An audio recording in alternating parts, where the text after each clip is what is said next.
السلام عليكم. كانت قرارات اسكندريه في السبعينات عندما اجتمع الكلب شنودة مع زعماء الاغباط. البابا شنودة تولى في 14 نوفمبر 71.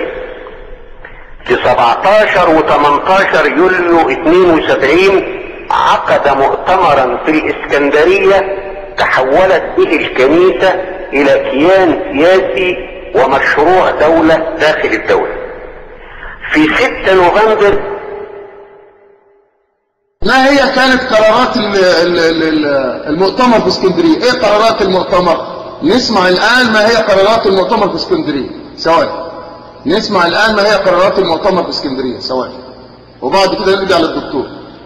ثواني اخوة كرام، الكلام اللي جاي مني جدا. وقد اتخذت الكنيسة عدة قرارات لتحقيق الخطة القضائية بزيادة عدده. 1. تحريم تحديد النص او تنظيمه بين شعب الكنيسة. خلي بالكم ان ده تشجيع تحديد النص وتنظيمه بين المسلمين. تشجيع تحديد النص وتنظيمه بين المسلمين. مين اللي يقول كده؟ البابا شنودة. تشجيع تحديد الناس وتنظيمه. وما بين قوسين بيقول ما بين قوسين، اسمعوا ماذا يقول ما بين قوسين. يقول وخاصة وان اكثر من 5% من الاطباء والقائمين على الخدمات الصحية هم من شعب الكنيسة. أي معظم الدكاترة مسيحيين، فيجب أن يتدخلوا في منع تحديد الناس المسلمين. سامعين يا إخوة الكرام؟ 3. تشجيع الإكثار من شعبنا ووضع حوافز ومساعدات مادية ومعنوية للأسر الفقيرة من شعبنا. كلام شنودة. 4. التنبيه على العاملين بالخدمات الصحية على المستويين الحكومي وغير الحكومي كي يضاعفوا الخدمات الصحية لشعبنا وبذل العناية والجهد الواصلين، وذلك من شأنه تقليل نسبة الوفيات بين شعبنا. وما بين قوسين شفت الظالم المفتري ما بين قوسين بيقول ايه؟ على ان نفعل عكس ذلك مع المسلمين. على ان نفعل عكس ذلك مع المسلمين. البابا رأس الفتنة والضلال الظالم المدير شنودة. 5. تشجيع الزواج المبكر وتخفيض تكاليفه، وذلك بتخفيض رسوم فتح الكنائس ورسوم الأتاريخ بكنائس الأحياء الشعبية. 6. تحريم الكنيسة تحريم تم على أصحاب العمارات والمساكن المسيحيين تأجير أي ممثل أو شقة أو محل تجاري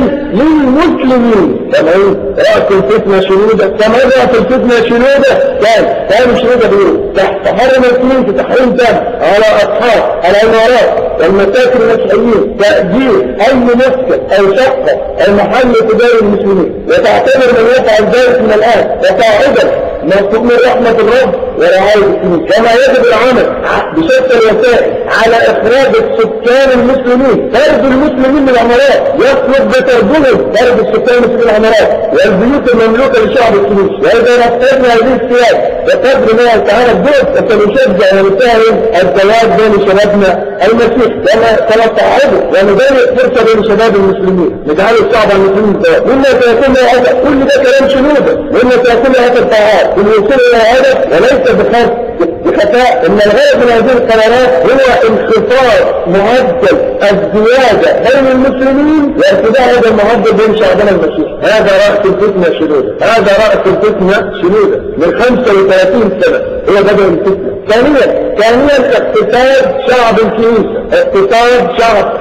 هذا شنودة. اسمعوا يا اخوة الكرام ماذا يقول. اسمعوا هذا الأسفاد شنودة الذي هو رأس الفتنة في مصر، الضال المضل الذي يدعو الى الفتنة في مصر. اسمعوا هذا شنودة. ان المال يأتينا بقدر ما نطلب واكثر مما نطلب. يأتينا المال من خارج شنودة، يأتينا المال من الخارج شنودة الخارج، وذلك من مصادر 3: أمريكا، الحبشة،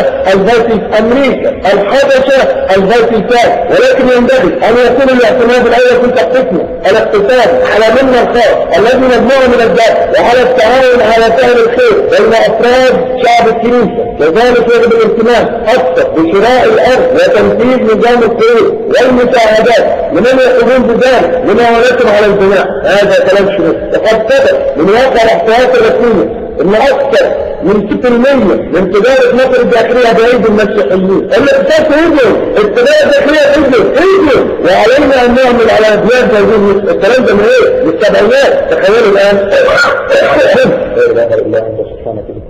وتخطيط الاقتصاد للمستقبل يستهدف افقار المسلمين سامعين يا اخوه ماذا يقول شنوده؟ سامعين رأس الفتنة شنوده ماذا يقول؟ وتخطيطنا الاقتصادي للمستقبل يستهدف افقار المسلمين، افقار المسلمين ونزع الثوره بين ايديهم ما امكن بالقدر الذي يعمل به. هذا التخطيط على اصلاح شعبنا كما يلزمنا مداومه تفكير شعبنا والتنبيه عليه تنبيه مشدده من حين لاخر، وان يقاطع المسلمين. هذا وراء الفتنه، هذا بدا في السبعينات.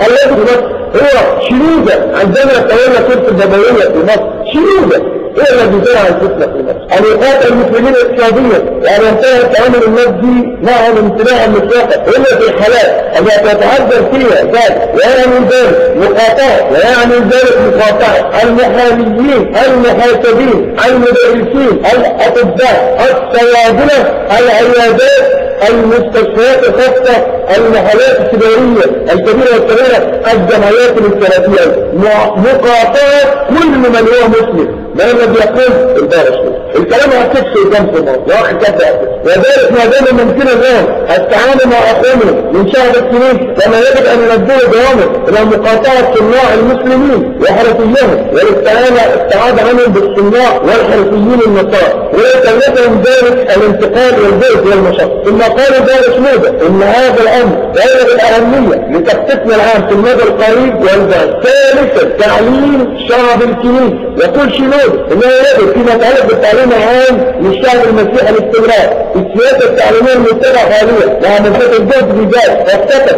لان بعض المساجد شرعت تقوم بمهام تعليميه التي نقوم بها في كنائسنا. الامر الذي زاد متعاقد الجهد المبذول حاليا امرا حتميا حتى تستمر النسبه التي يمكن الذكر بها من مقاعد الجامعه وخاصه الكليات العمليه. ثم قال انني اذا اهم شعب الكنيسه خاصه المدرسين منهم على هذا الجهد وتلك المسائل، واذا وصلت نسبتها في بعض الوظائف الهامه والخطيره كالطب والصيدله والهندسه وغيرها الى اكثر من 60%. اني اذا اهمهم هذولان يسوع المسيح الرب المقلد سبحان الله العاجز هنا ان يمنحهم بركاتهم عنوان والتمسك به. الله اكبر. سامعين الكافر الظالم دول مش عاوز ان المسلمين يتنصروا، وده اللي انا بقول له يقرا. ليس الهدف من الغرف المسيحيه هو التبشير، ولكن هو ذبحه اكبر عدد المسلمين عندنا بالافتراءات بتاعتهم على ان يكون من الضروري اعتناقهم بالمسيحيه. مش عاوزهم المسيحيين، لان الهدف هو بعدها بالدين في النفوسات. ما الذي يقول هذا الكلام؟ شنوده وتشكيك الجموع الاثيره منهم في كتابهم وصدق محمد صلى الله عليه وسلم. من ثم هو ده اللي احنا بنقوله.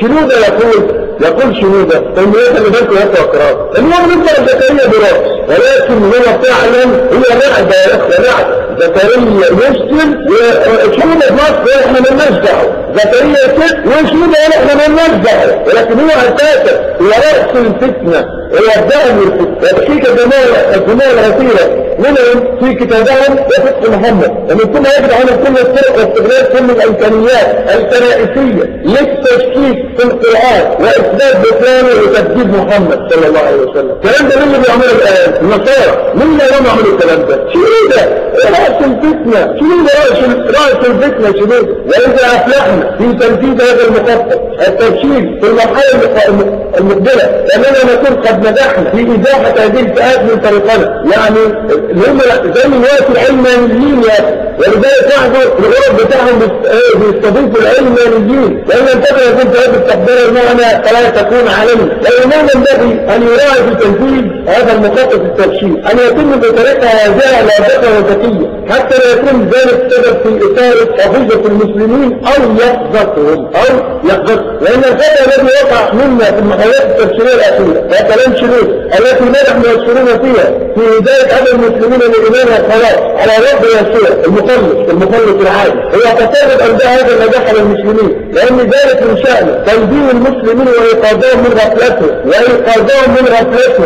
كمان الثعبان ويسلك شنوده، وهذا امر ثابت في تاريخهم الطويل معنا، وليس هذا الامر الهين وبشأن هذه اليقظه ان تفسد عليهم مخططنا المدروسه وتتاخر في مهارها وتضيع بمدانه. ولهذا قد اثرت التعليمات. هذا كلام شنود عاوز